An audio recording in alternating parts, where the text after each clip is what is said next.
नमस्कार मित्रांनो, जय महाराष्ट्र। मुख्यमंत्री शिंदेंचा फडणवीसांना दे धक्का, शिवसेनेचा हुकमी एक्का पुन्हा स्वग्रही। काय मित्रांनो, सविस्तर बातमी जाणून घेऊया। त्या अगोदर तुम्ही जर आमचं चॅनल सबस्क्राइब केलं नसेल तर सबस्क्राइब करा आणि बेल आयकॉन प्रेस करा।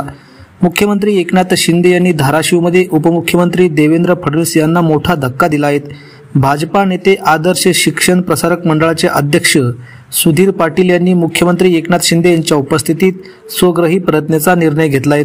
सुधीर पाटील यांना शिवसेनेत मोठी जबाबदारी मिळण्याची शक्यता राजकीय वर्तुळात वर्तवली जात आहे। वर्षा येथील निवासस्थानी झालेल्या पक्षप्रवेश सोहळ्याच्या वेळी त्यांच्या असंख्य कार्यकर्त्यांनी देखील शिंदे गटात प्रवेश करण्याचा निर्णय घेतला आहे।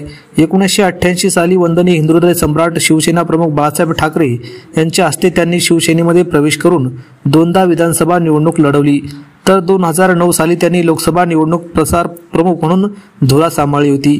त्यांच्या येण्याने धाराशिव जिल्ह्यातील शिवसेना अधिक मजबूत होणार असून स्थानिक पातळीवर शेतकरी आणि कष्टकऱ्यांचे प्रश्न अधिक प्रामाणिकरित्या सोडवता येतील असा विश्वास मुख्यमंत्री एकनाथ शिंदे यांनी व्यक्त केला आहे। सुधीर पाटील हे कळंब धाराशिव मतदारसंघातून निवडणूक लढवण्यासाठी इच्छुक आहेत।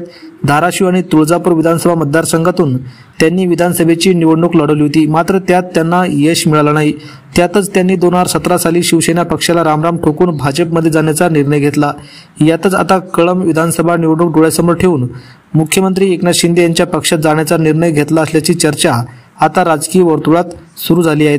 मित्रांनो, या संदर्भात आपल्याला काय वाटतं? आपल्या प्रतिक्रिया नक्की कमेंटच्या माध्यमातून कळवा।